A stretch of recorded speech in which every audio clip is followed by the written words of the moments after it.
kasih atas kehadirannya dalam rangka diseminasi budaya positif yang memang merupakan kegiatan CGP yang sangat penting ini dan merupakan inti, sehingga harapan dia ini bisa dilaksanakan dan bermanfaat bagi kita semua untuk kita ikuti. Nah, selanjutnya ini wonten pengarahan atau informasi dari Bapak Kepala Sekolah selaku penanggung jawab sekolah. Untuk itu waktu dan kesempatan berusaha Pak. Terima kasih atas waktu yang diberikan pada wawancara dalam rangka imbas dari budaya positif di mana beliau sudah dapat pengalaman beberapa bulan. Mari kita simak bersama. Yang kami hormati staf pimpinan beserta Bapak Ibu guru dan pegawai, khusus yang kami hormati Bapak Ibu calon guru penggerak. Bapak Ibu perlu ketahui, inilah kader-kader ke depan selaku pemimpin di sekolah kita. Ya. Nah, untuk itu tentu Bapak Ibu yang belum, jangan ketinggalan, apalagi anak muda-muda luar biasa diemas lagi, karena itu perlu dipertajam sehingga hasilnya real. Untuk waktu yang kembalikan, terima kasih dan kami akhiri dengan Pak Musanti. Bapak Ibu sama-sami, demikian informasi termasuk arah dan sambut Bapak Kepala Sekolah mengawali pertemuan kita kali ini berkaitan dengan diseminasi budaya positif oleh rekan kita di guru penggerak. Ingin memperkenalkan diri terlebih dahulu, Bapak Ibu guru semua sudah mengetahui kami bertiga merupakan calon guru penggerak angkatan 9 Kabupaten Badung. Saya sendiri Dewa Ayu Winida Apriani, selanjutnya teman di sebelah tiang Bapak Wayan Santi Kayase dan Bapak Irwan Setiawan. Kami bertiga calon guru penggerak angkatan 9 dan di sini kami akan melakukan diseminasi modul 1.4 yaitu mengenai budaya positif. Tentunya dalam kegiatan diseminasi ini kami sangat memerlukan bantuan, dukungan, dan juga nanti semoga apa yang kami sampaikan, apa yang kami ibaskan kepada Bapak Ibu guru semua bisa diterapkan nanti di kelas ataupun di lingkungan sekolah kita agar sekolah kita mampu berubah ke arah yang lebih baik, ya Bapak Ibu ya. Namun sebelum kita mulai kegiatan, kita ice breaking dulu sedikit. Iya Bapak Ibu, silahkan ikuti gerakan yang ada di depan ya. Buka tutup, bertepuk tangan. Buka tutup, tangan dipijak nengok. Buka tutup, tangan di bahu nengok. Buka tutup, bertepuk tangan. Digulung-gulung, sambil tertawa. Digulung-gulung, sambil menangis. Digulung-gulung, sambil teriak. Digulung-gulung, jadilah batu. Terima kasih Bapak Ibu, tepuk tangan untuk kita semua. Silakan duduk.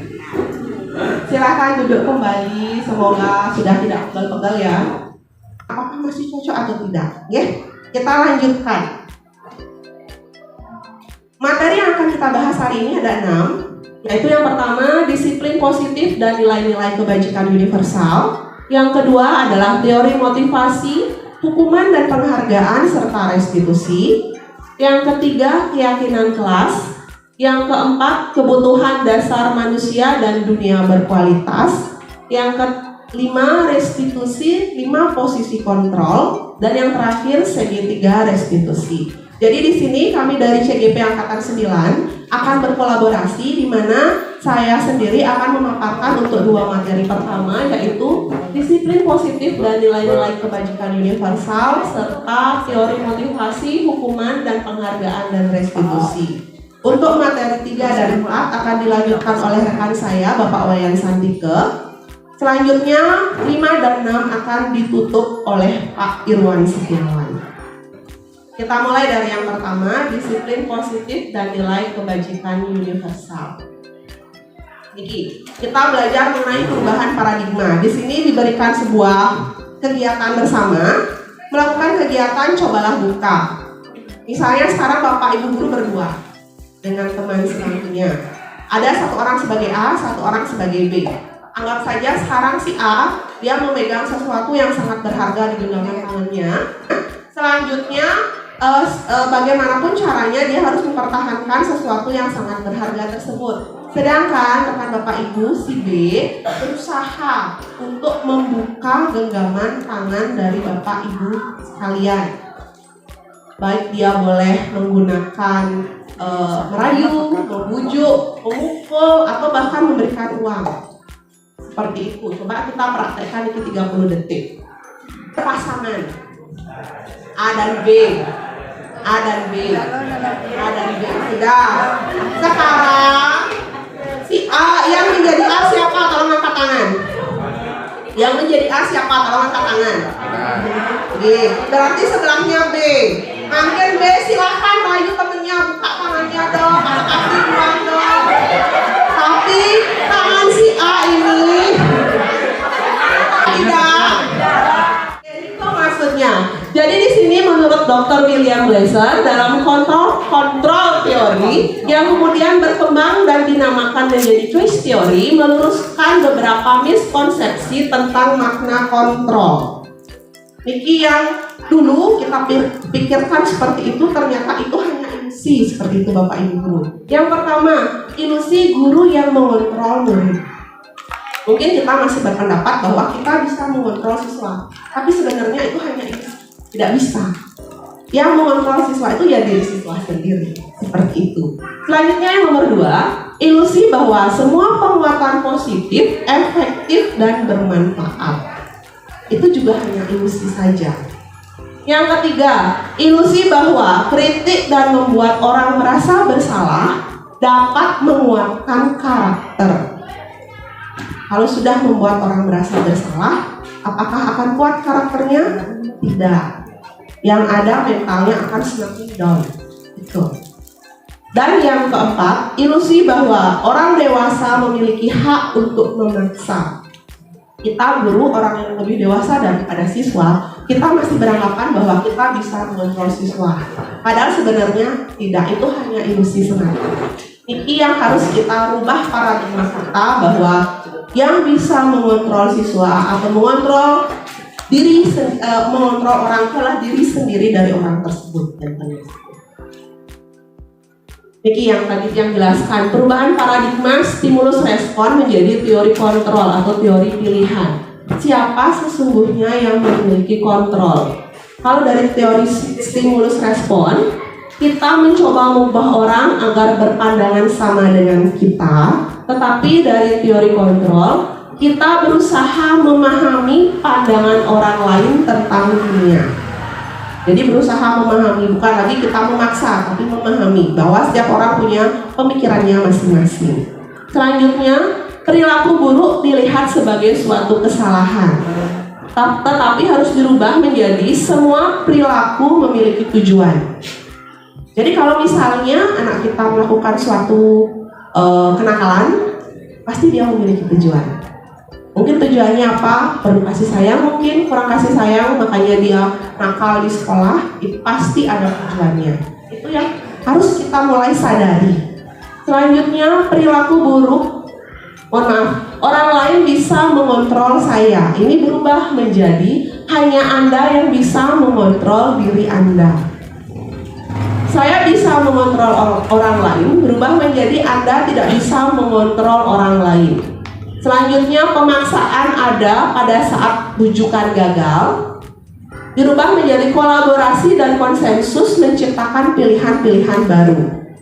Dan modal berpikir menang, kalau tidak menang ya kalah. Kalau menurut teori kontrol, modal berpikir menang-menang. Semua orang berhak untuk menang, tidak ada yang positifnya. Ini merupakan semua menjadi satu nih Bapak Ibu nih. Hasilnya menghasilkan dia teori motivasi, 5 posisi kontrol, 5 kebutuhan dasar manusia dan segitiga restitusi, membuat kita membuat sebuah keyakinan kelas seperti itu. Jadi semuanya Niki nyambung dia jadi satu. Itu yang disebut dengan disiplin positif. Makna dari disiplin. Iki makna disiplin berasal dari bahasa Latin atau disiplina yang artinya belajar. Selanjutnya, makna asal dari kata ini berkonotasi dengan disiplin diri dari murid-murid Sokrates dan Plato. Disiplin diri membuat orang menggali potensinya menuju sebuah tujuan apa yang dia hargai. Namun dalam budaya kita, tentunya disiplin itu telah berubah menjadi sesuatu yang dilakukan seseorang pada orang lain untuk mendapatkan kepatuhan. Jadi disiplin itu istilahnya bisa mengekang orang. Patuh pada aturan baru bisa dikatakan disiplin. Itu kalau dari budaya kita. Kecenderungan umum adalah menghubungkan kata disiplin dengan ketidaknyamanan, bukan dengan apa yang kita hargai atau pencapaian suatu tujuan mulia. Jadi disiplin itu menjadi tidak nyaman. Kenapa? Karena kita dikekang. Disiplin itu masih dari luar, bukan muncul dari dalam diri siswa. Itu maksudnya disiplin dalam budaya kita. Selanjutnya, nilai-nilai kebajikan universal adalah sifat-sifat positif manusia yang merupakan tujuan mulia yang ingin dicapai setiap individu. Nilai-nilai tersebut bersifat universal dan lintas bahasa, suku, bangsa, agama maupun latar belakang. Kita lanjutkan ke materi yang nomor 2, yaitu teori motivasi, hukuman, dan penghargaan serta restitusi.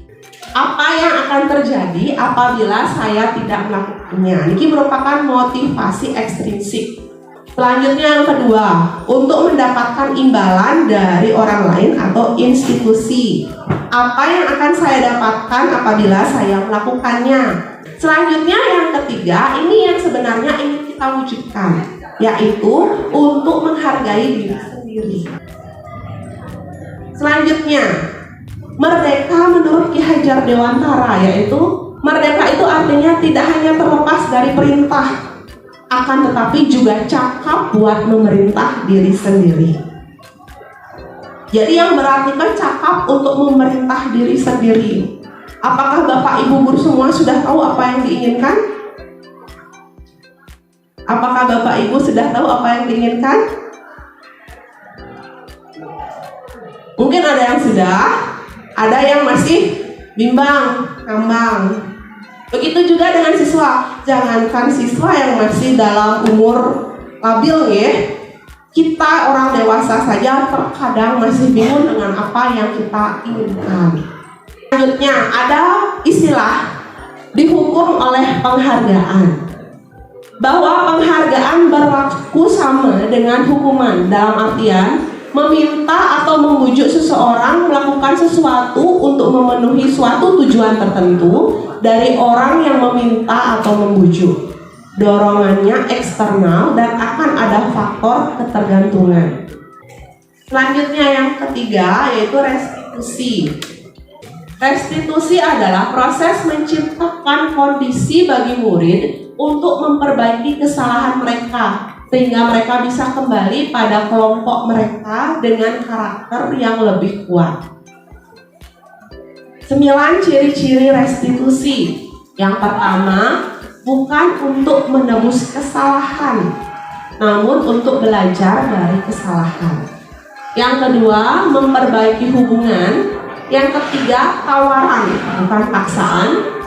Yang keempat, restitusi menuntun untuk melihat ke dalam diri. Yang kelima, restitusi mencari kebutuhan dasar yang mendasari tindakan. Keenam, restitusi diri adalah cara yang paling baik. Ketujuh, restitusi fokus pada karakter bukan tindakan. Kedelapan, restitusi fokus pada solusi. Dan yang terakhir, restitusi mengembalikan murid yang berbuat salah pada kelompoknya. Untuk materi pertama, sekian dari Tiang. Akan dilanjutkan oleh rekan Tiang Bapak Wayan Santike memberikan materi yang kedua, yaitu keyakinan kelas serta 5 kebutuhan dasar manusia. Untuk hari ini, siap Bapak Ibu bersama saya? Siap. Terima kasih atas waktu yang diberikan terhadap saya, Bapak Kepala Sekolah yang saya hormati, Bapak, Ibu Guru, dan staf pegawai SMP Negeri 4 Mengui yang saya hormati dan yang saya sayang. Semoga di dalam acara ini apa yang kita harapkan bisa berjalan dengan baik dan lancar. Iring kita mohon doa beliau dengan mengucapkan panganjali Om Swastiastu. Perkenalkan, Titiang Iwayan Santikayase, calon guru penggerak angkatan 9, Aniki dari Kabupaten. Bapak Ibu yang tiang wali jebos orang SMP Negeri 4 Mengui, Bapak Ibu menjawab jaya, jaya, jaya, luar biasa. Presiden Bapak Ibu? Kita coba ya. Selamat pagi Bapak Ibu. Pagi. Ini konsentrasinya. Itu suruhan untuk kalau ada kata SMP Negeri 4 Mengui. Kalau selamat pagi, selamat pagi. Kita lagi ya. Selamat pagi Bapak Ibu. Pasti semangat? Pasti. Bapak Ibu guru hebat SMP Negeri 4 Mengui. Luar biasa. Ya, tepuk tangan dulu. Nah, sekarang yang akan mengajak Bapak Ibu untuk melakukan peregangan pantun tegak. Silakan Bapak Ibu bisa berdiri dulu sebentar. Kita senam dulu pagi ini ya.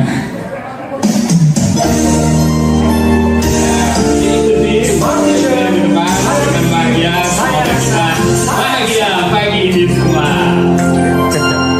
Tangan ke atas menggapai bintang, tangan ke samping burung yang terbang, tangan ke depan ikan berenang, duduk yang rapi siap berdoa. Putar, putar, tangan diputar. Belum gulung, gulung, tangan digulung. Bulan melingkar, bertanggal bundar. Kanan, kiri, atas, bawah, kita berdoa.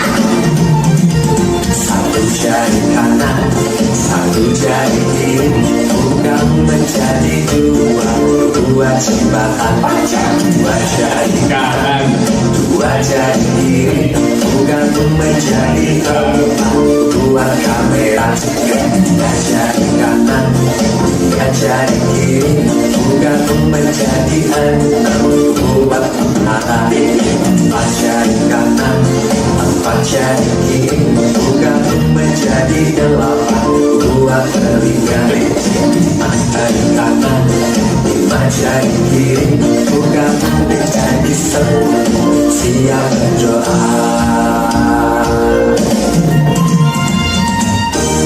Ayo muda dan sahabat guru kreatif di desa, semangat belajar ya. Ya, tepuk tangan dulu. Bapak Ibu di SMP Negeri 4 ini penting tidak budaya positif itu? Penting? Nah, kenapa bisa budaya positif itu penting? Siapa ingin mengungkapkan pendapatnya? Budaya positif itu penting untuk berbasis dalam memotivasi untuk meningkatkan kemajuan. Itu merupakan satu yang bisa mendorong kita lebih baik lagi sehingga apa yang kita lakukan bisa. Terima kasih Bapak Wayan. Tepuk tangan dulu buat Bapak Wayan. Ya, tiga budaya positif penting kita tumbuhkan di sekolah untuk motivasi intrinsik. Dari diri kita sendiri untuk menjalani untuk anak-anak, untuk murid sesuai dengan filosofi Ki Hajar Dewantara. Mewujudkan filosofi Ki Hajar Dewantara. Profil pelajar Pancasila. Tujuan pembelajaran kita hari ini, yang pertama kita dapat menganalisis pentingnya memiliki keyakinan sekolah atau kelas sebagai fondasi dan arah tujuan sebuah sekolah atau kelas. yang akan menjadi landasan untuk memecahkan konflik atau permasalahan di dalam sebuah sekolah atau kelas. Yang kedua, dapat menjelaskan proses pembentukan dari peraturan-peraturan beralih ke keyakinan kelas. Dan dapat berpikir kritis, kreatif, reflektif, dan terbuka dalam menggali nilai-nilai yang dituju pada peraturan yang ada di sekolah kita. Oke, ini ke Bapak Ibu untuk tujuan pembelajaran kita hari ini. Nah, mungkin yang bertanya terhadap Bapak Ibu, mengapa keyakinan kelas? Mengapa tidak peraturan kelas? Silakan Bapak Ibu bisa mungkin memberi masukan pendapatnya. Baik, selamat pagi untuk waktunya. Terima kasih. Di sini saya sedikit berpendapat mengapa disebut keyakinan kelas bukan peraturan kelas. Keyakinan kelas itu yang dimaksud kita menerima sebuah kesepakatan yang kita buat dengan siswa. Jadi kita menerima apa yang ingin mereka wujudkan dalam kegiatan pembelajaran. Kita terima segala pendapat pelajaran yang diinginkan. Kalau peraturan kelas itu kan searah, guru yang menjadi yang membuat gitu. Jadi satu arah dari guru. Tapi kalau keyakinan kelas itu dua arah, apa yang diinginkan siswa kita dengar. Mereka juga mendengar apa yang kita inginkan, jadi ditemukan suatu kesepakatan. Itu menurut dari dia. Tepuk tangan untuk dia, sangat luar biasa pendapatnya ini. Nika sesuai dengan yang diucapkan tadi ya. Untuk keyakinan kelas Nika kita sepakati bersama dengan rekan sejawat, dengan murid di kelas kita sepakati bersama. Kalau peraturan berarti kita secara terpaksa atau tuntutan harus melakukan seperti itu. Oke, nah selanjutnya, ini yang ada dua pertanyaan pemantik. Mengapa kita memiliki peraturan tentang penggunaan helm saat mengendarai kendaraan roda 2 atau motor? Mengapa kita memiliki peraturan tentang penggunaan masker dan mencuci tangan setiap saat? Mungkin Bapak Ibu tadi ke sekolah menggunakan helm karena rumahnya dekat ini. Tadi pertanyaannya mengapa kita memiliki peraturan tentang menggunakan helm pada saat mengendarai kendaraan roda 2 atau motor. Kemudian yang kedua, mengapa kita memiliki peraturan tentang penggunaan masker dan mencuci tangan setiap saat. Nah, dari pertanyaan yang pertama, mengapa harus menggunakan helm? Karena menimbang tentang keselamatan. Ini keselamatan terutama keselamatan organ vital, yaitu kepala. Kemudian organ tubuh yang paling vital, maksudnya bukan organ vital ya. Bukan organ vital yang bukan organ vital yang sensitif, bagian sensitif maksud saya, bukan itu. Nah, kemudian mengapa kita memiliki peraturan tentang penggunaan masker dan mencuci tangan setiap saat? Ini kita berkaca kepada masalah yang kita hadapi, masalah COVID yang kita hadapi pada saat yang lalu. Jadi ini juga merupakan peraturan yang mengajarkan kita untuk hidup lebih bersih lagi. Ya, terima kasih buat Pak Ibu. Tepuk tangan dulu. Bagaimana Bapak Ibu? Hebat semuanya, sepaham dengan Pak Ibu? Coba kita lihat jawabannya. Ya, betul sekali. Keselamatan. Ini dia, nilai-nilai keselamatan atau kesehatan. Inilah yang kita sebut sebagai suatu keyakinan. Kita yakin menggunakan helm itu biar kita selamat. Dan nilai-nilai kebajikan universal yang disepakati secara tersirat dan tersurat, lepas dari latar belakang suku, negara, bahasa maupun agama. Seperti itu Bapak Ibu, makanya kenapa kita di sekolah menggunakan keyakinan kelas atau keyakinan sekolah. Mungkin Bapak Ibu sudah sering melakukan ini di SMP 4E di dalam belajar dengan anak-anak maupun yang menjadi wali atau guru mata pelajaran sebelum mengajar pasti membuat keyakinan kelas. Nah, mungkin menurut Bapak Ibu niki ada dua, yang nomor 1 dan nomor 2. Menurut Bapak Ibu semua, yang mana keyakinan kelas dan mengapa? Bisa yang bacakan.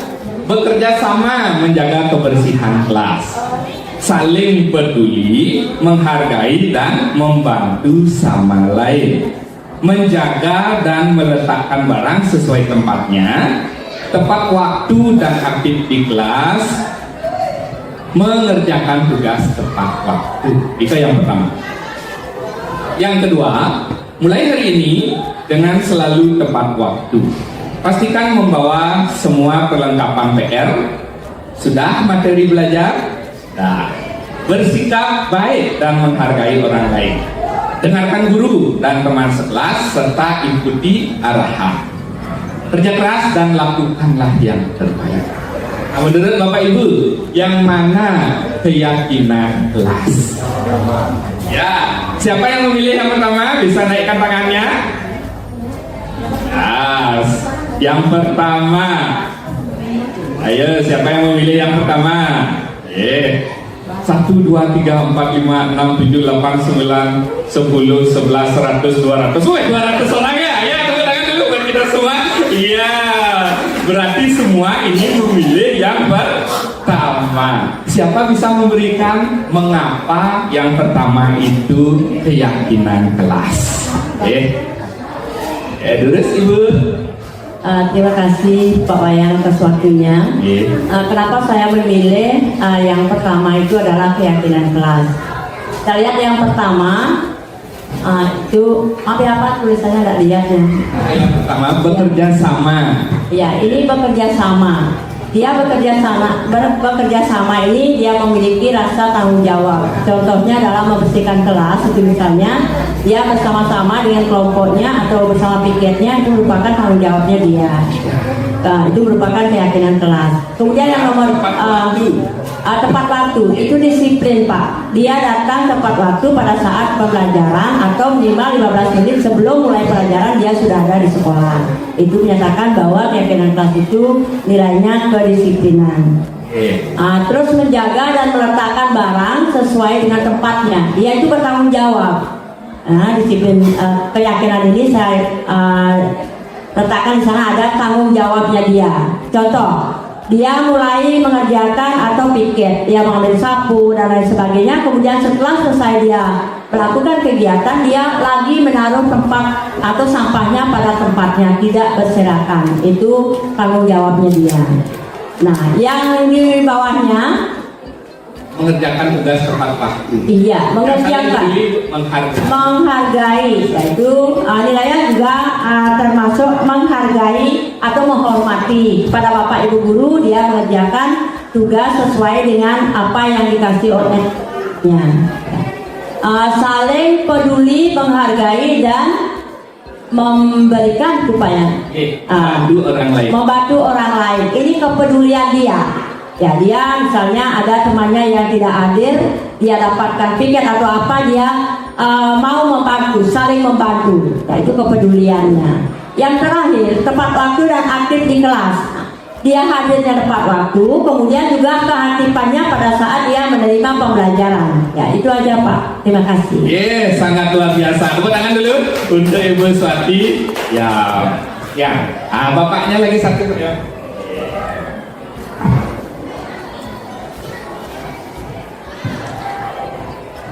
Itu semua Pak Wayan.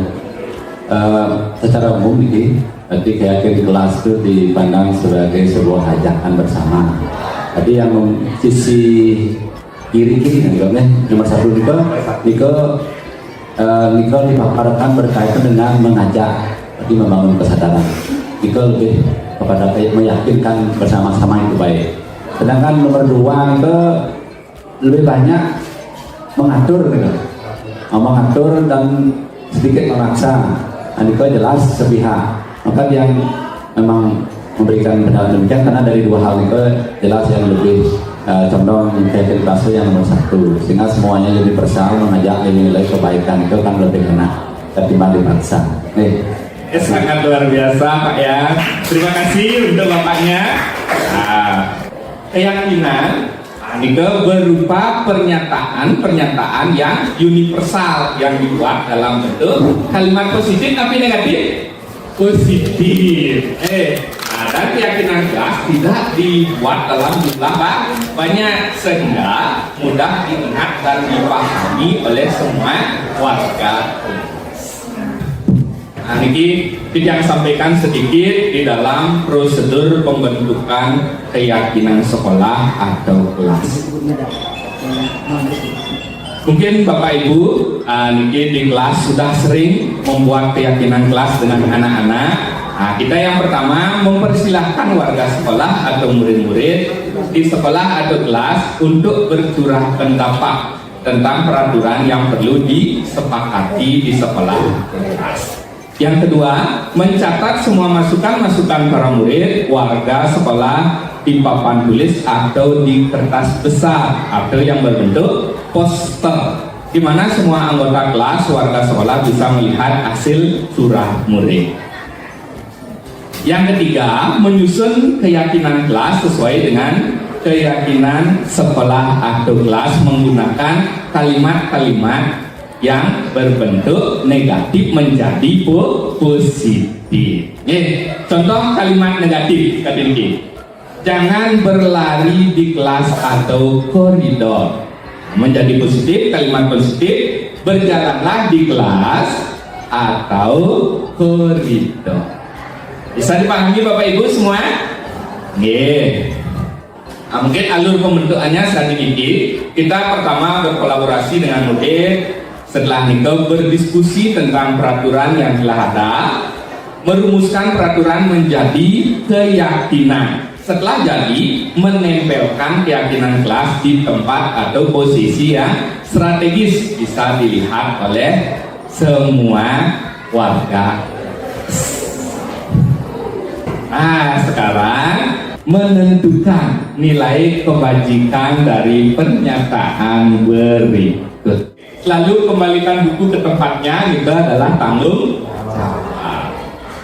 Menggunakan masker, kesehatan dan keselamatan. Jangan berlari di kelas atau koridor, keselamatan. Seperti ini Bapak Ibu. Nanti Bapak Ibu bisa realisasikan di kelas bersama murid-murid kita semua di saat membuat keyakinan kelas. Keyakinan kelas 7F, kebetulan saya yang menjadi walinya di sana. Yang pertama, kami disiplin waktu, saling menghargai, ke sekolah untuk belajar, berlatih dengan baik. Kelas bersih adalah kelas yang nyaman, saling membantu dan bekerja sama. Kami beriman dan bertakwa. Nah, nanti yang membuat itu ditempelkan di dalam kertas poster atau kertas manila, nanti ditempel di kelas sesuai dengan dan posisi yang pas, bisa dilihat oleh semua warga kelas. Ini teman untuk Bapak Ibu di dalam keyakinan kelas. Nah, sekarang yang melanjutkan ke materi yang kedua, yaitu kebutuhan dasar manusia dan dunia berkualitas. Masih semangat lagi Bapak Ibu serta kami? Masih. Coba rumun kita speaking lagi ya, biar tambah semangat masuk materi yang kedua. Coba berdiri dulu Bapak Ibu. Kita akan bermain seperti yang viral di TikTok sekarang, tuge dan tugas. Kalau saya bilang tuge menghindar, angkat tangannya boleh, ke samping boleh, biar tidak ditangkap sama tugas. Tugas.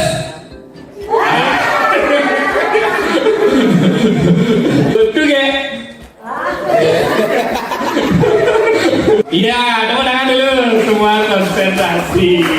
Tujuan pembelajaran kita yang kedua yaitu dapat menjelaskan kebutuhan dasar yang menjadi motif dari tindakan manusia, baik murid maupun guru. Dapat menganalisis dampak tidak terpenuhinya kebutuhan dasar terhadap pelanggaran peraturan dan tindakan yang tidak sesuai dengan nilai kebajikan. Yang ketiga, dapat mengidentifikasi peran dan sekolah guru dalam upayanya menciptakan lingkungan belajar dan pemenuhan kebutuhan anak yang beragam. Oke, Nika Bapak Ibu, kebutuhan dasar manusia. Bapak Ibu pasti memiliki kebutuhan dasar. Secara tidak langsung, niki ada kebutuhan dasarnya. Yang pertama, cinta kasih, penguasaan, kesenangan, dan kebebasan. Realitas kebutuhan setiap orang berbeda. Kita harus berusaha memahami pandangan orang lain tentang dunia. Setiap orang memiliki gambaran yang berbeda. Kebutuhan dasar bertahan hidup atau survival adalah kebutuhan yang bersifat fisiologis untuk bertahan hidup. Misalnya kesehatan, rumah, dan makan. Kebutuhan kasih sayang dan rasa diterima. Kebutuhan ini dan 3 kebutuhan berikutnya adalah kebutuhan psikologis. Kebutuhan untuk disayangi dan diterima meliputi kebutuhan akan hubungan dan koneksi sosial, kebutuhan untuk memberi dan menerima kasih sayang, dan kebutuhan untuk merasa menjadi bagian dari suatu kelompok. Kebutuhan penguasaan atas kemampuan. Kebutuhan ini berhubungan dengan kekuatan untuk mencapai sesuatu, menjadi kompeten, menjadi terampil, diakui atas prestasi dan keterampilan kita, didengar dan memiliki rasa harga diri. Kebutuhan ini meliputi keinginan untuk dianggap berharga. Selanjutnya, kebebasan. Kebutuhan untuk bebas adalah kebutuhan akan kemandirian otonomi, memiliki pilihan dan mampu mengendalikan arah hidup. Yang terakhir adalah kebutuhan kesenangan. Kebutuhan akan kesenangan adalah kebutuhan untuk mencari kesenangan, bermain dan tertawa. Bayangkan Bapak Ibu kalau hidup kita ini tanpa kenikmatan apapun, betapa menyedihkan dan bukan? Ya, kalau tidak merasakan nikmat nika, Bapak Ibu nika pasti merasa sedih. Ini termasuk di dunia berkualitas. Di dalam dunia berkualitas niki biasanya berisi orang-orang, hal-hal apa saja yang terbaik dalam hidup kita dan membuat merasa bahagia, terpenuhi kebutuhan dasarnya. Nah, untuk hari ini Bapak Ibu, saya ingin mengetahui kebutuhan dasar Ibu atau perasaan Ibu bagaimana saat ini. Senang, ingin bebas, ingin dicintai, ingin kekuasaan, dan sesuai dengan pertanyaan di depan. Ini untuk kertasnya.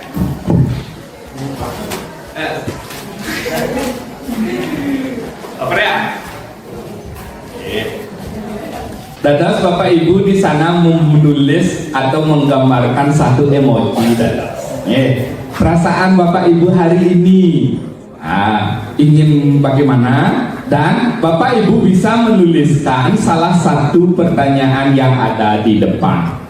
Siapakah orang-orang yang paling penting dalam hidup Anda atau Bapak Ibu? Nilai kebajikan apa yang terpenting dalam hidup Bapak Ibu? Pilih satu aja. Dijawab semua juga boleh Bapak Ibu ya. Dirangkai dalam satu kalimat, silakan. Berkemudian ada tulisan. Perasaannya bagaimana hari ini? Ingin dicintai, ingin kebebasan, Nanti setelah selesai semua, kita akan perlihatkan semua emoji kita ya. Siapa yang paling menarik dan unik, nanti yang harap menyampaikan ke depan.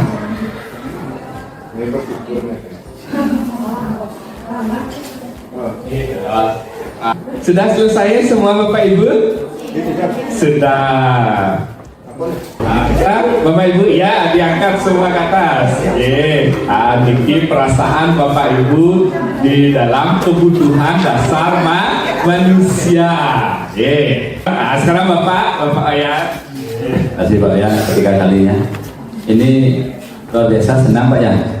Di usia yang ke-56 yang tetap bisa bergaul bersama dengan rekan-rekan muda ini, sehingga ini menjadi wujud syukur yang di hari yang 56 tahun lagi tidak tetap bisa mengerti.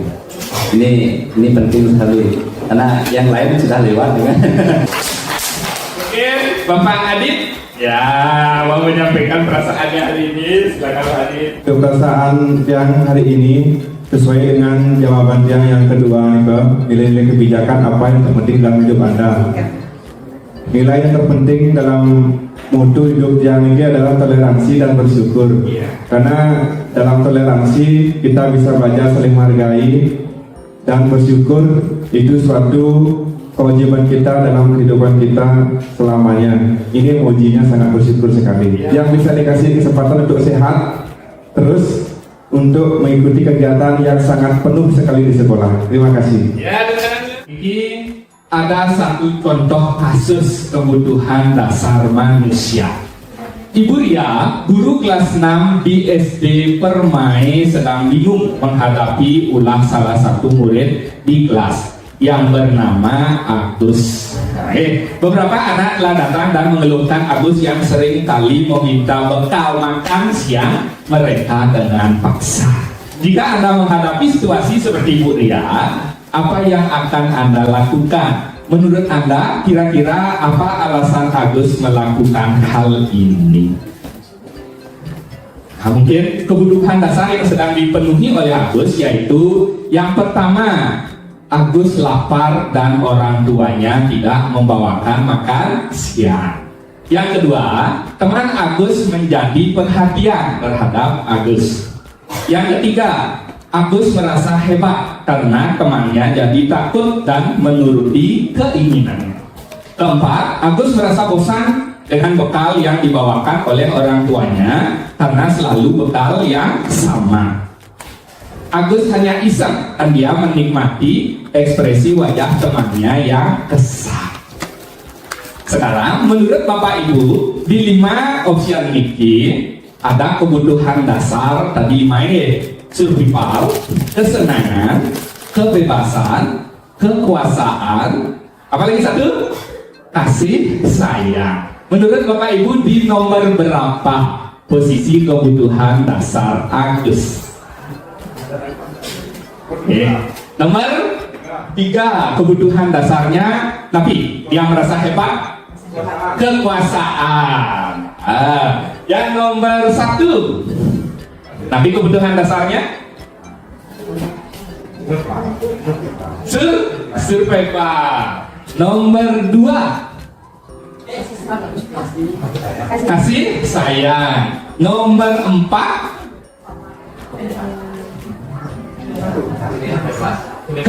kebebasan. Dan yang terakhir nomor 5 kesenangan. Coba kita lihat dulu sekarang jawabannya. Betul sekali, sesuai dengan pendapat Bapak Ibu semua. Yang nomor 1 survival, nomor 2 cinta kasih, nomor 3 penguasaan, nomor 4 kebebasan, nomor 5 kesenangan. Ya, tepuk tangan dulu buat kita semua. Baiklah Bapak Ibu hebat semuanya. Cukup sekian dulu dari saya materi keyakinan kelas dan kebutuhan dasar manusia. Untuk materi selanjutnya akan dilanjutkan oleh Bapak Dewan Setio. Terus Bapak saya, yang hanya berbagi berkaitan dengan pengalaman yang mengikuti pelatihan kemarin. Ini salah satu tuntutannya memberikan aksi nyata pada Bapak Ibu. Jadi diseminasi berkaitan budaya positif. Berkaitan dengan budaya positif sebenarnya sudah disampaikan oleh rekan yang tadi berdua, Ibu Wiwin dan Pak Wayan Satiko. Sebenarnya apa yang kita lakukan di sekolah itu mesti kita lakukan berulang-ulang. Jadi apa kegiatan kita dan lain sebagainya yang positif itu nantinya akan menjadi budaya. Benar tidak?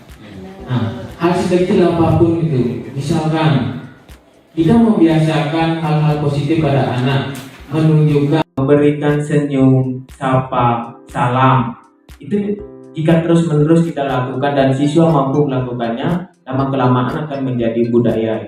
Seorang guru juga harus bisa membentuk budaya-budaya seperti itu. Nah, pikiran kita melalui dari diseminasi ini, saya harapkan kita di sini berkumpul untuk menemukan budaya-budaya itu. Pada giliran hari ini saya mendapat budaya positif, yaitu berkaitan dengan mengenal 5 posisi kontrol. Ini tujuannya, ya. Kenapa kita mau mempelajari 5 posisi kontrol, ya. Jadi diharapkan setelah melalui yang menyampaikan ini, Bapak Ibu mengenal dan mempelajari 5 posisi kontrol, ya. Isi sebenarnya nih ke 5 posisi kontrol. Yang kedua, kita bisa melakukan refleksi disiplin yang sudah dijalankan selama ini. Dalam 5 posisi kontrol itu di mana posisi Bapak Ibu? Itu kita akan gali bersama, ya.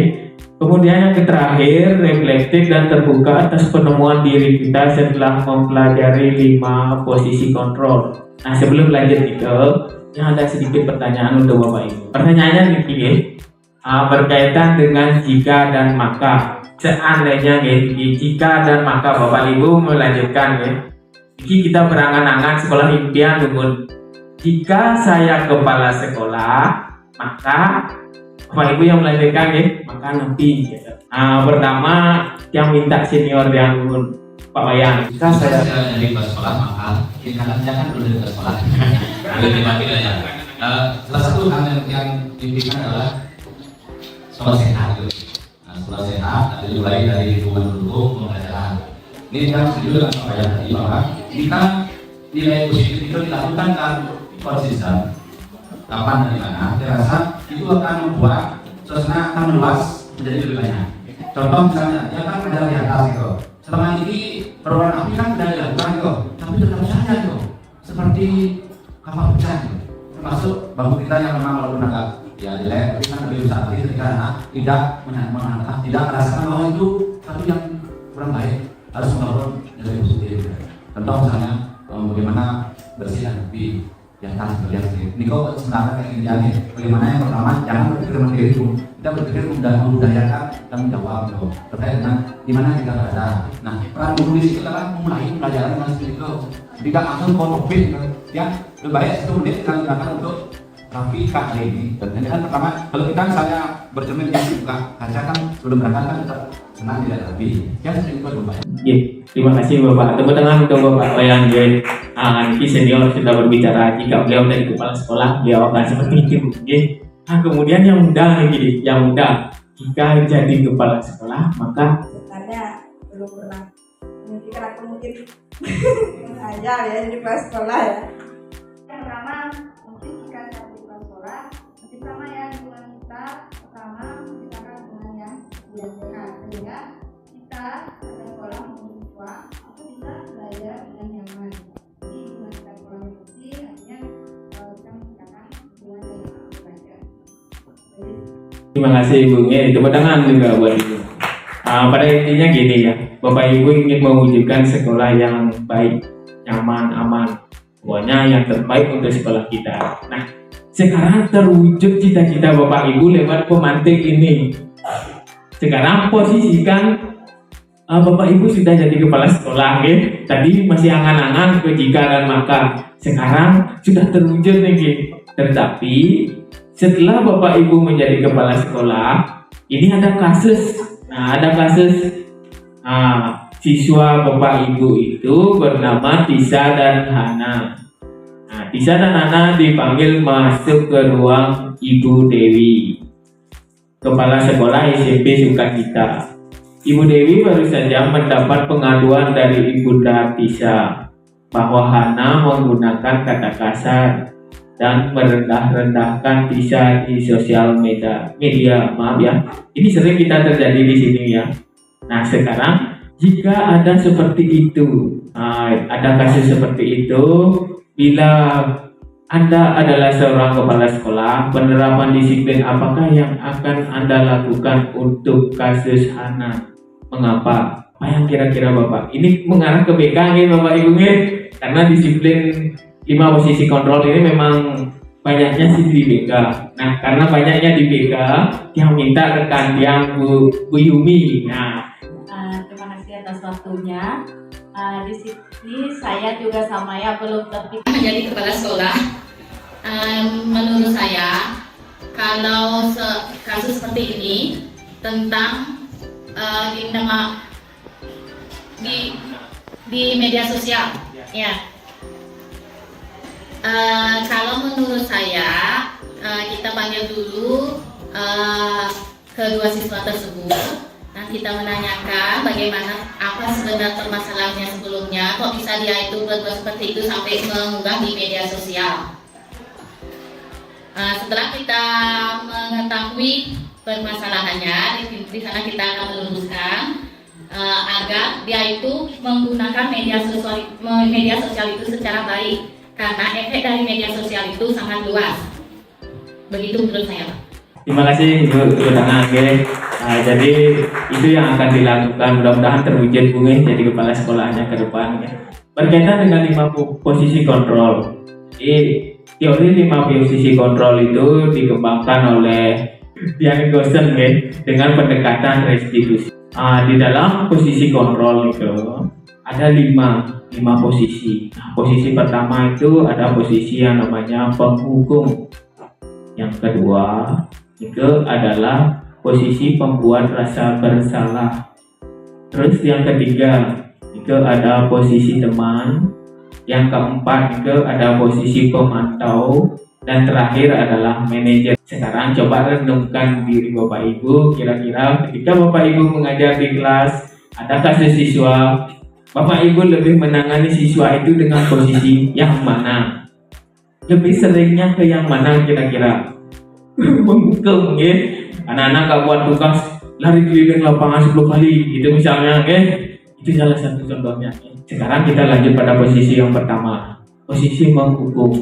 Nah, posisi menghukum ini berkaitan dengan hukuman fisik maupun hukuman verbal. Senantiasa mengatakan bahwa sekolah memerlukan sistem atau alat yang lebih menekan pada murid-murid lebih dalam lagi ya. Mungkin Bapak Ibu guru pernah mengatakan patuhi aturan ini ya, di sekolah ada aturan seperti ini, awas kamu ya kalau melanggar. Nada suara juga tinggi, bahasa tubuh, mata melotot, kemudian dan jari menunjuk atau menghardik. Nah, mungkin Bapak Ibu sering melakukan seperti ini. Kemudian ketika Bapak Ibu melakukan seperti ini, apa hasilnya? Nah, menurut yang dosen tangkai, hasilnya siswa itu bisa bersikap dendam. Ya. Kemudian kalau nggak dendam, siswanya bisa agresif. Ini contoh ya. Jadi siapa tahu Bapak Ibu pernah menghukum dan lain sebagainya di kelas. Kamu malas, lari keliling lapangan 10 kali dan lain sebagainya. Memang siswa itu tidak mau dikontrol dan lain sebagainya. Dia diam, dia menuruti apa yang kata Bapak Ibu bilang. Tetapi setelah dia tamat, mungkin ya setelah dia tamat dia akan mengingat terus kenangan-kenangan ketika kita lakukan di sekolah itu. Wah, Pak Iwan sering memarahi saya, nanjung dan lain sebagainya. Mudah-mudahan dia bisa berontak di luar dan lain sebagainya. Itu salah satu contohnya. Kemudian yang kedua, posisi pembuat rasa bersalah. Nah, pada posisi ini guru akan bersuara lebih lembut. Yang tadi kan matanya melotot, menghardik, menunjuk dan lain sebagainya. Sekarang sudah lebih lembut lagi.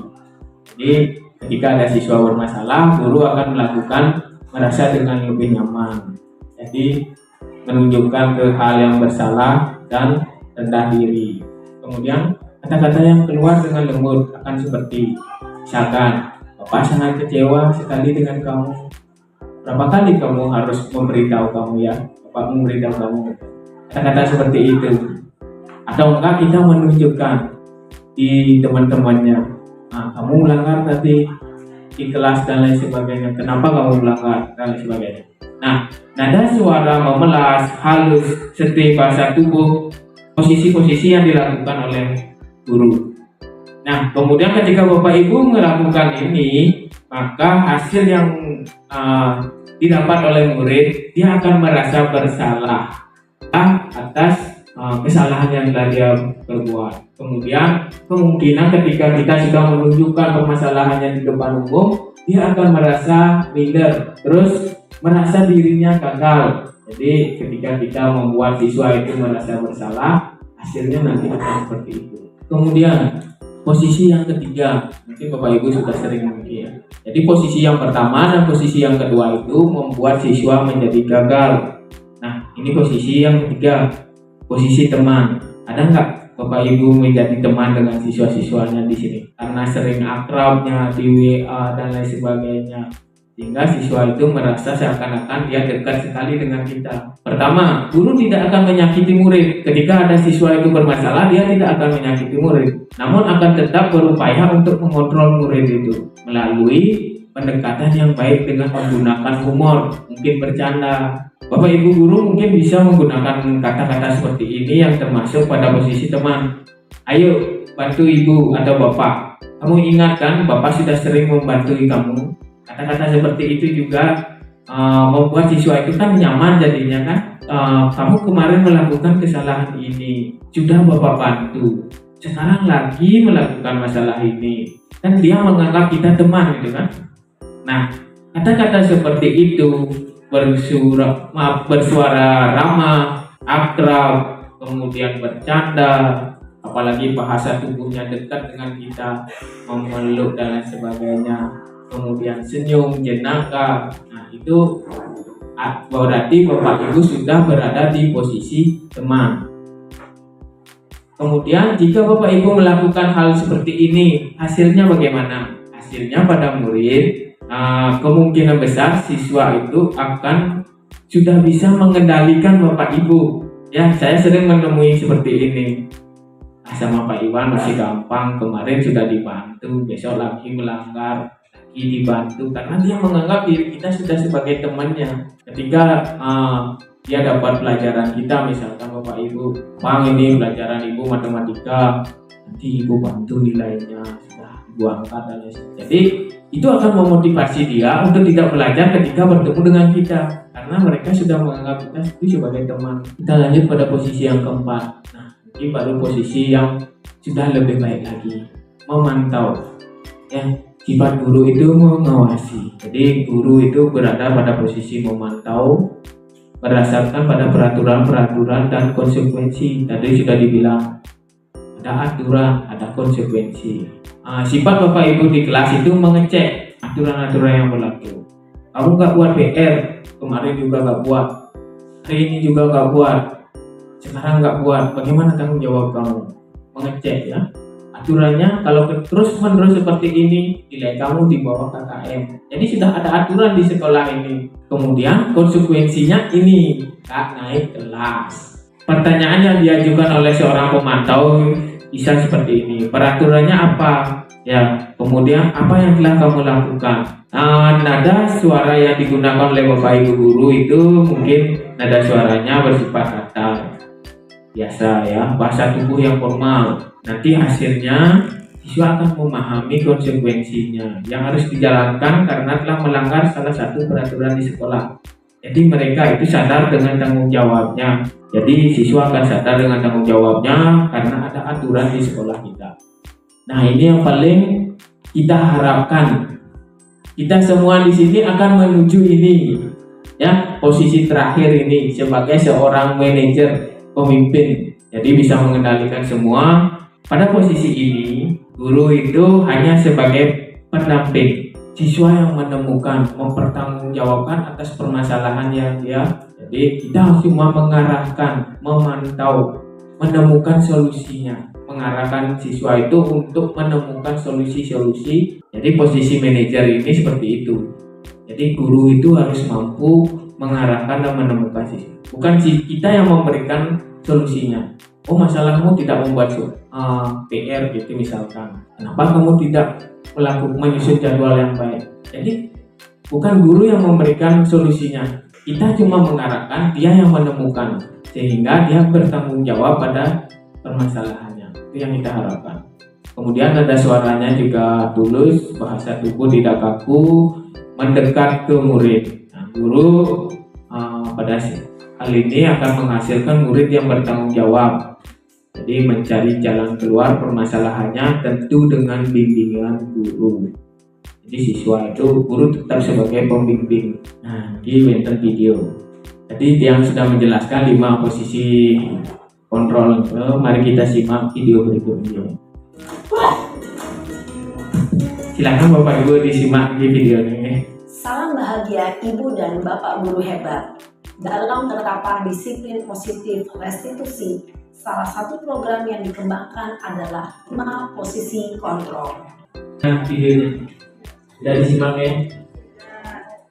Kira-kira posisi mana Bapak Ibu saat ini? Ada 5 ya.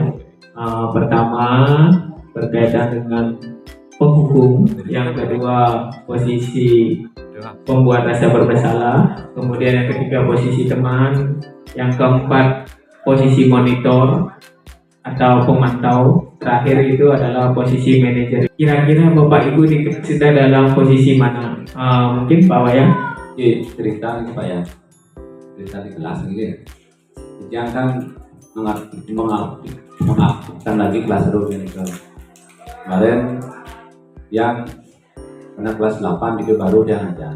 Jadi dia mencoba dari awal bagaimana kita melakukan upaya dalam rangka pembelajaran lebih efektif.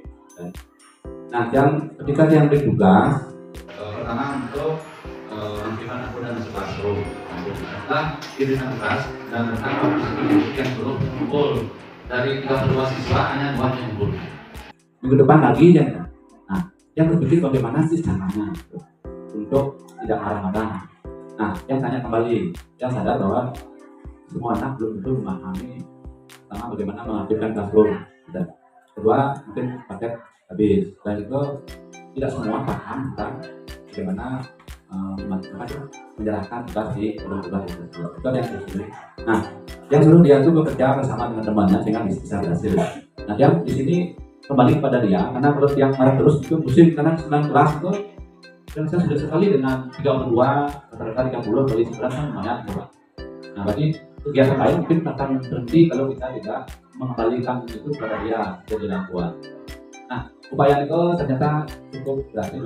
Artinya mereka itu kita ajak dulu apa masalahnya, boleh dijawab mungkin masalah coba. Nah, itu akhirnya mereka memang tahu sendiri masalahnya yang lebih mudahnya.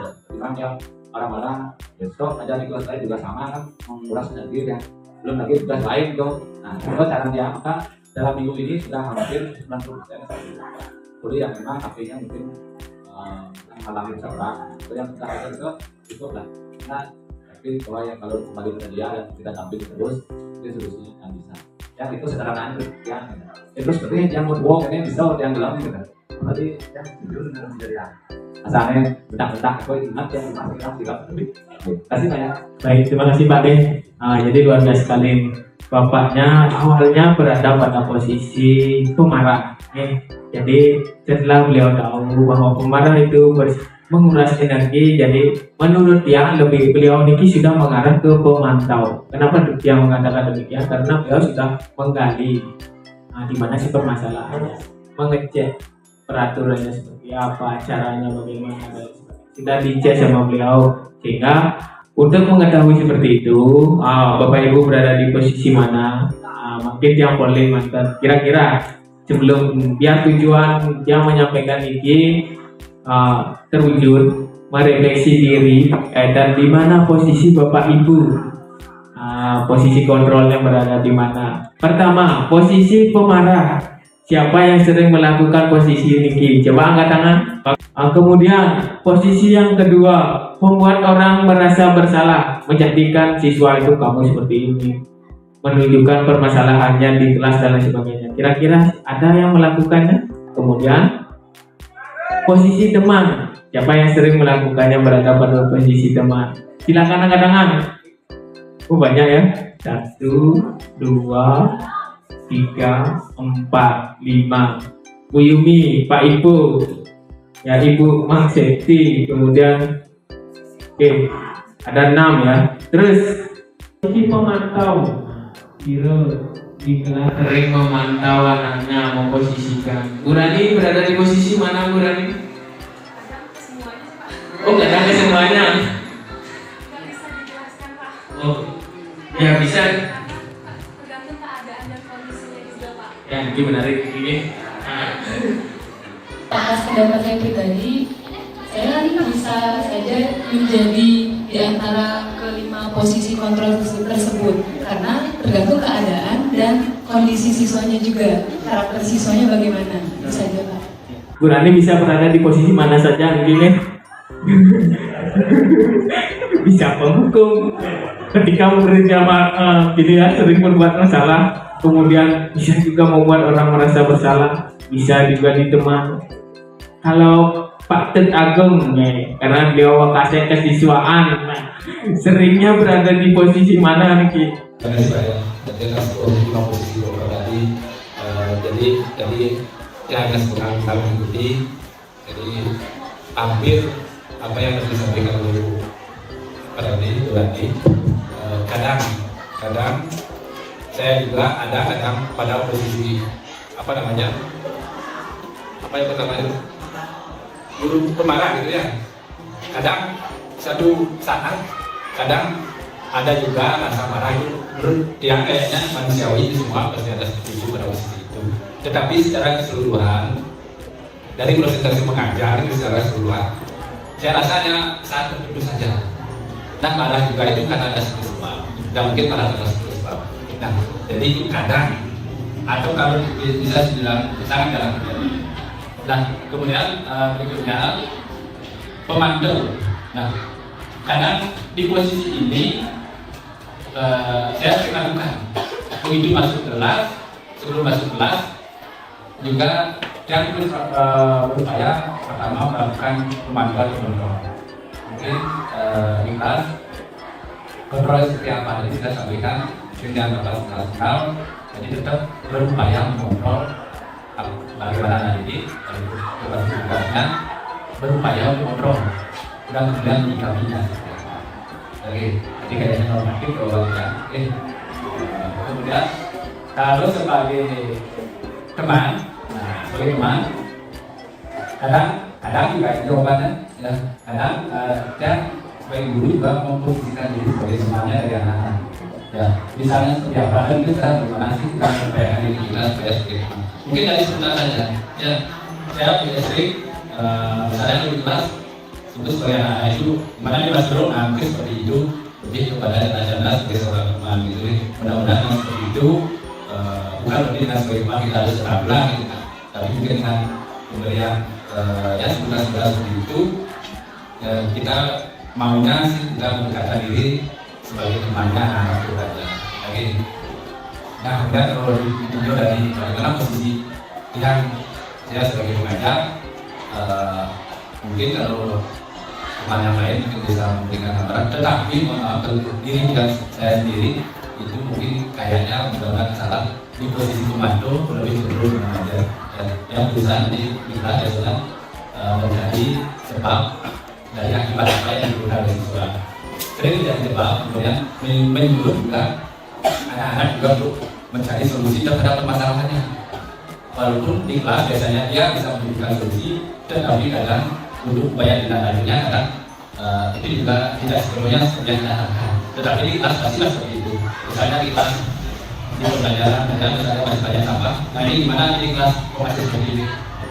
Apa yang harus kalian lakukan? Ya, dengan cara seperti itu anak-anak itu sudah biasanya sudah sudah ya obat langsung mengambil sapu dan sebagainya. Jadi bayangkan seperti itu menurut yang itu. Jadi terima kasih Pak Tun. Tepuk tangan untuk kita semua.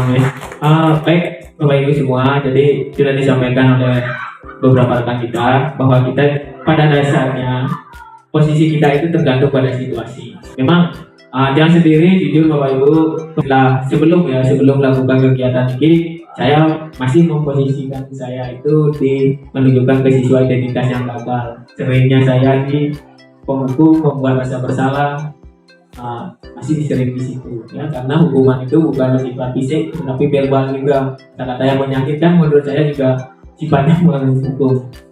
Kemudian setelah ini ada timbul kesadaran Bapak Ibu, kesadaran setelah menonton video tadi itu, saya sebenarnya salah, kita mau menuju ke manajer ya. Jadi seperti yang Bapak Ibu bilang tadi, tergantung situasi. Oke, ini materi yang kedua, tidak akan speaking lagi Bapak Ibu. Ini yang paling penting terutama di budaya positif. Jadi di budaya positif itu ada yang namanya segitiga restitusi.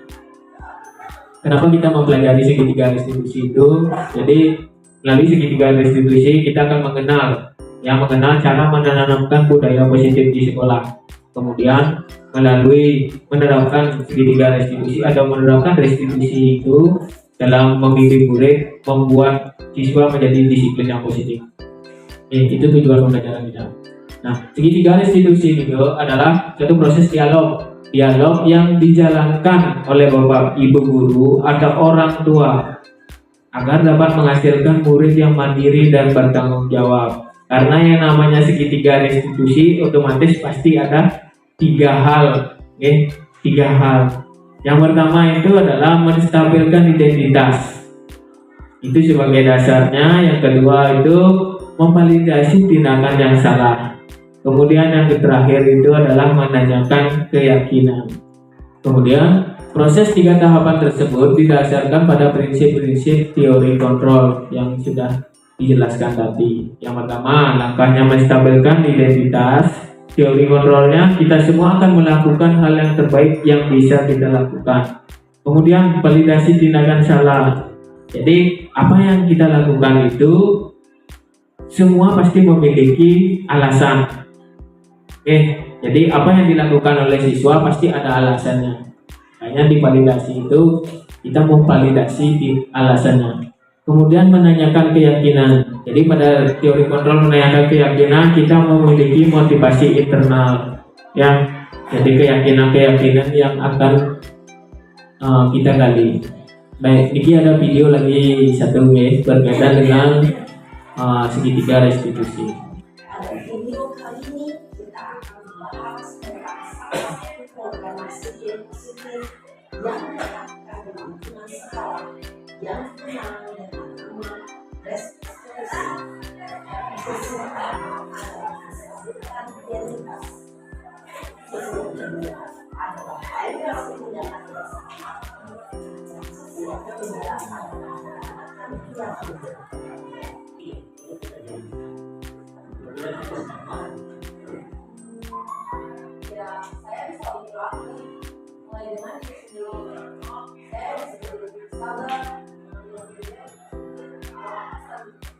Kira-kira kamu bersedia memiliki usaha sendiri? Bersedia, Pak. Kalau kamu memiliki usaha sendiri, kamu akan menjadi orang seperti apa? Saya akan jadi orang yang bertanggung jawab kali ya, Pak. Dan seperti satu aktif. Iya.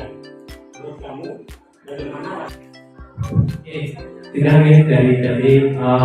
jadi ketika kita Bapak Ibu sudah meyakini bahwa Bapak Ibu berada di posisi manajer, maka ini salah satu caranya, yaitu restitusi. Jadi Bapak Ibu harus melakukan ketiga tahapan ini. Meskipun permasalahannya itu ringan, sedikit tidaknya Bapak Ibu sudah melakukannya. Menstabilkan identitas, bisa menanyakan ya bahwa berbuat salah itu hal yang wajar dan lain sebagainya. Jadi perlu kita stabilkan dulu emosi siswa itu. Ketika siswa datang pasti emosinya sudah tinggi ya kan. Langkah yang pertama kita lakukan adalah menstabilkan itu biar dia tenang dulu. Biar dia dalam posisi gagal sudah merasa tenang dan menjadi ke posisi yang lebih nyaman dulu. Kemudian baru kita memvalidasi tindakannya. Nah, dalam memvalidasi tindakannya kita baru menanyakan kenapa dia melakukan hal itu. Otomatis ada alasannya. Nah, setelah Bapak Ibu tahu alasannya seperti apa, baru kita tanyakan hal-hal apa yang bisa dia lakukan sendiri. Nah, baru kita hubungkan nanti pada tahap yang ketiga itu adalah menanyakan keyakinan kelas yang sudah dibuat. Kira-kira keyakinan kelas mana yang dia langgar.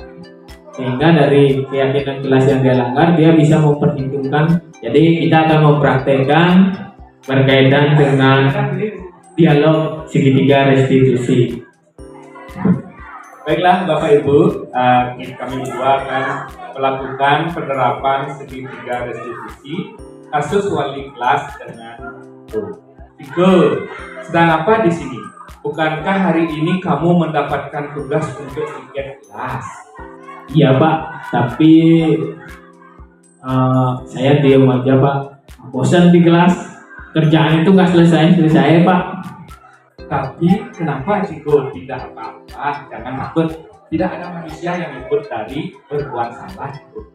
Termasuk Bapak. Kamu pasti punya alasan tidak ikut tiket hari ini. Coba Ciko berikan alasannya apa? Saya merasa bersalah Pak sama teman-teman. Jadi saya kabur dari teman-teman saja Pak. Dengan meninggalkan tugas tiket yang seharusnya dikerjakan bersama, bagaimana perasaan Ciko terhadap teman-teman yang masih melakukan tugas tiket tersebut? Perasaannya masih malu Pak. Ya, jadi tadi teman-teman sudah pada bekerja, saya malah kabur Pak. Baiklah Ciko, mari kita ingat kembali. Keyakinan kelas kita, apakah sikap Ciko hari ini sesuai dengan keyakinan kelas yang kita sepakati bersama? Tidak Pak, saya rasa ada keyakinan kelas yang masih saya langgar. Saya tidak bekerja. Saya juga tidak menghargai atau tidak menghormati teman-teman saya di kelas Pak. Ya Ciko, sekarang bagaimana Ciko memperbaiki atau bagaimana solusi Ciko untuk ke depan ini? Saya akan minta maaf pada teman-teman di kelas Pak. Kemudian saya akan menghargai mereka. Jika itu sudah tugas saya di kelas, saya akan melakukannya. Saya akan lihat jadwal ujian lagi Pak. Ya Ciko, Bapak apresiasi solusi dari Ciko tersebut.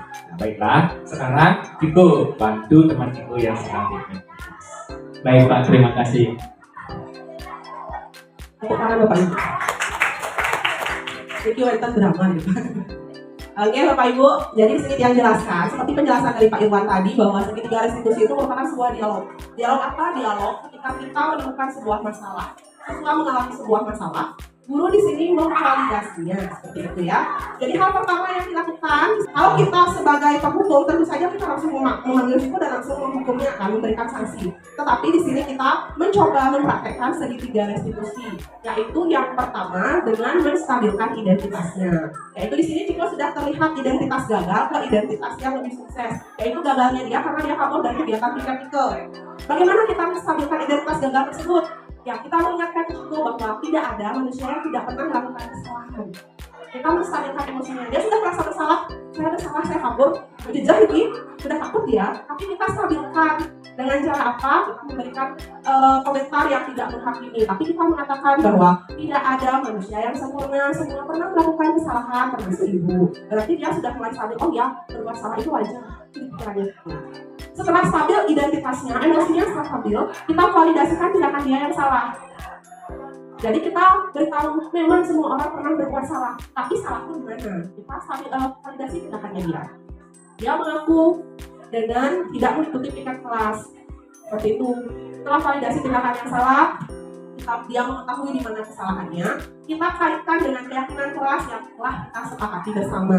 Kira-kira keyakinan kelas yang mana yang Ciko sudah langgar.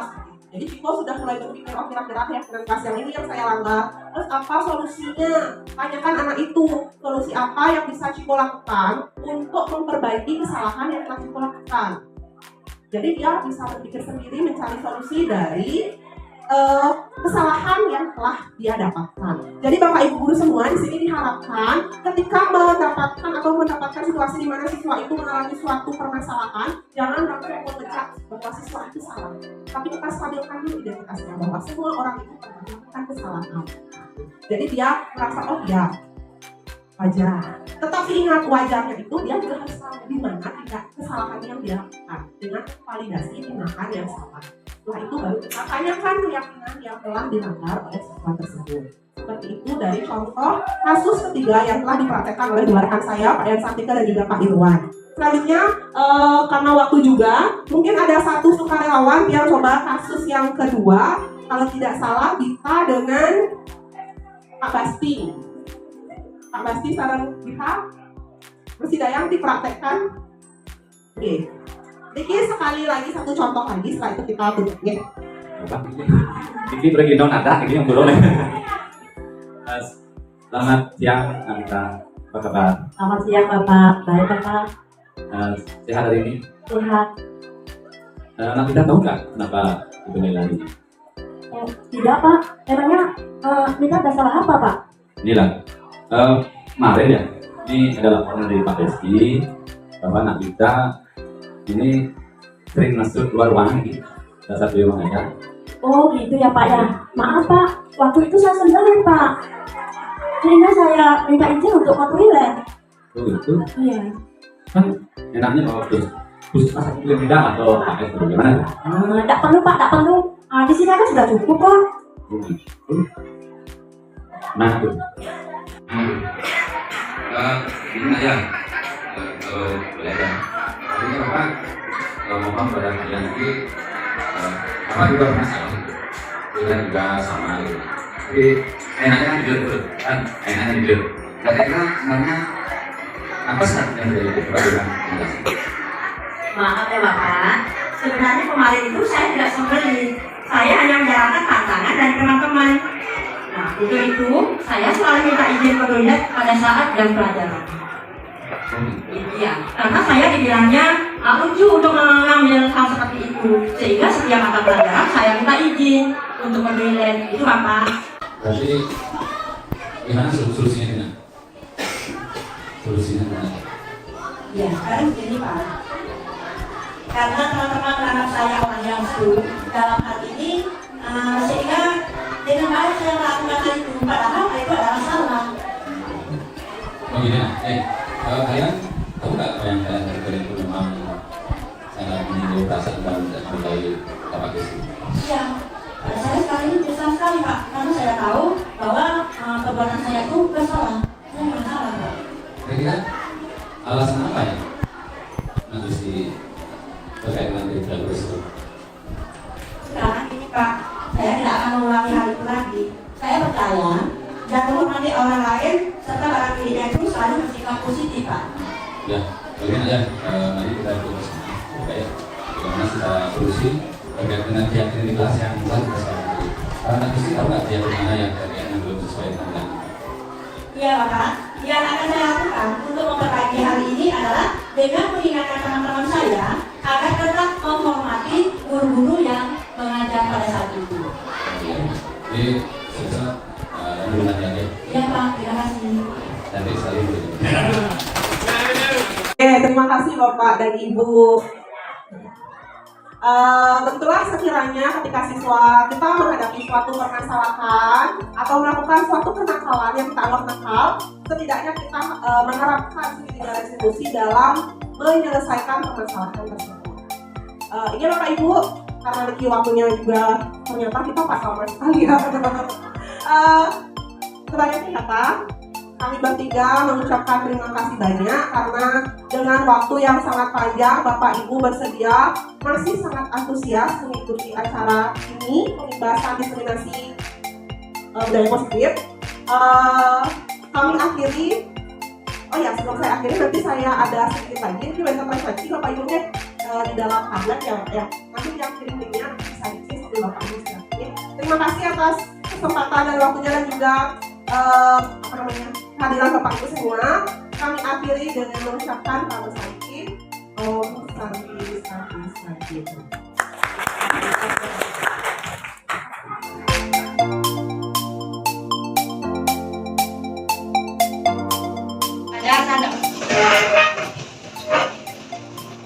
Tangan jari. Om Swastiastu. Om Swastiastu. Sebelum kita memulai pelajaran, mari kita berdoa menurut agama dan kepercayaan masing-masing. Berdoa dimulai.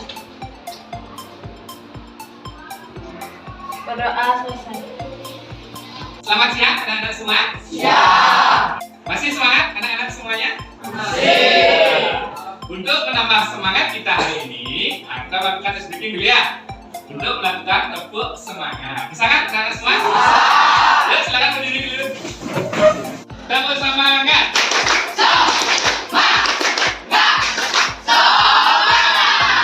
SMP Negeri Batui.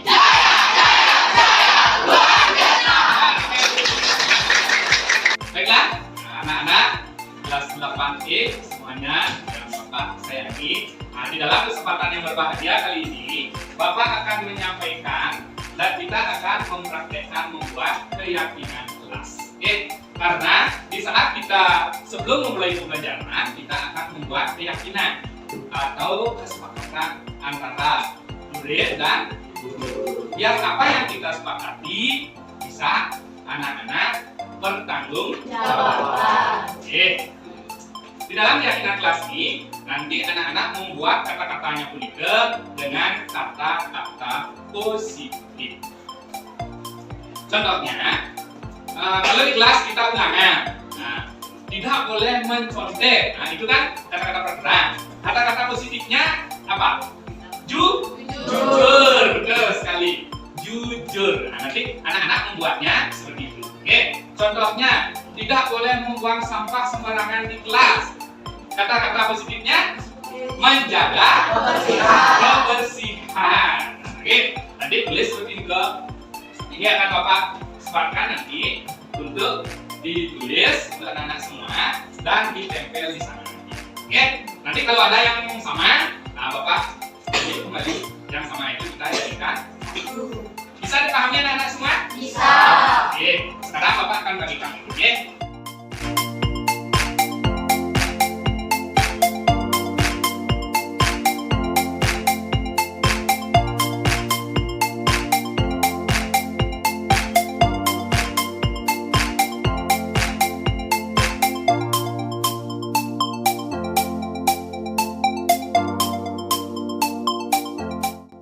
Silakan ditempel yang sudah bisa tulis. Ikuti yang berikutnya. Oke,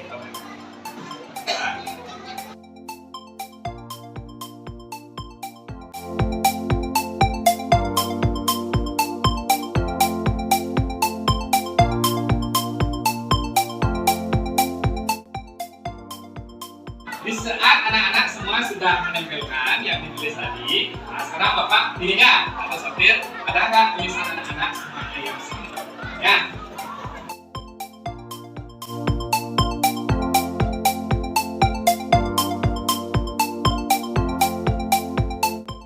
Baiklah, anak-anak semua di kelas 8E. Nah, setelah Bapak ambil tadi yang sama keyakinan kelasnya, sekarang kita memiliki 1, 2, 3, 4, 5, 6, 7, 8, 9 keyakinan kelas. Bapak bacakan. Yang pertama, beriman. Yang kedua, saling menghargai, disiplin, rajin belajar, menjaga kebersihan, sopan santun, semangat, menjaga kerapian, dan jujur. Bagaimana anak-anak setuju dengan keyakinan kelas 8 ini? Setuju. Ya, kalau anak-anak setuju, sebagai tanda bukti anak-anak setuju dengan keyakinan kelas 8 ini, Bapak akan minta tanda tangan anak-anak semua. Nanti anak-anak menulis di kelas di kertas ini diisi tanda tangan. Bisa dipahami anak-anak semua? Oke, kita mulai keterangan satu-satu ya. Silakan yang pertama, silakan. Untuk tanda tangan keyakinan kelas yang sudah kita sepakati. Nomor 1.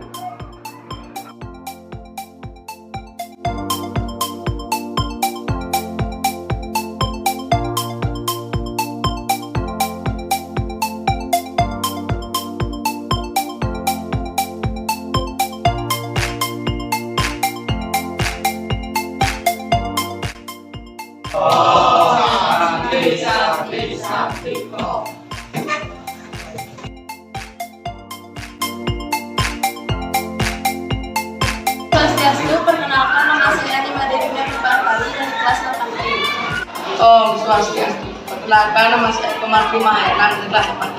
Om Swastiastu. Perkenalkan nama saya Putri Eni Ramiti dari kelas 8E. Om Swastiastu. Perkenalkan nama saya Desa Putri Mekari dari kelas 8E.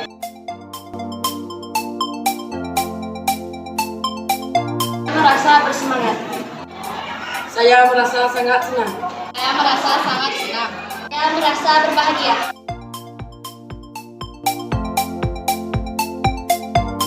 Menanamkan kejujuran. Menumbuhkan disiplin. Menumbuhkan tanggung jawab. Bisa menghargai orang lain.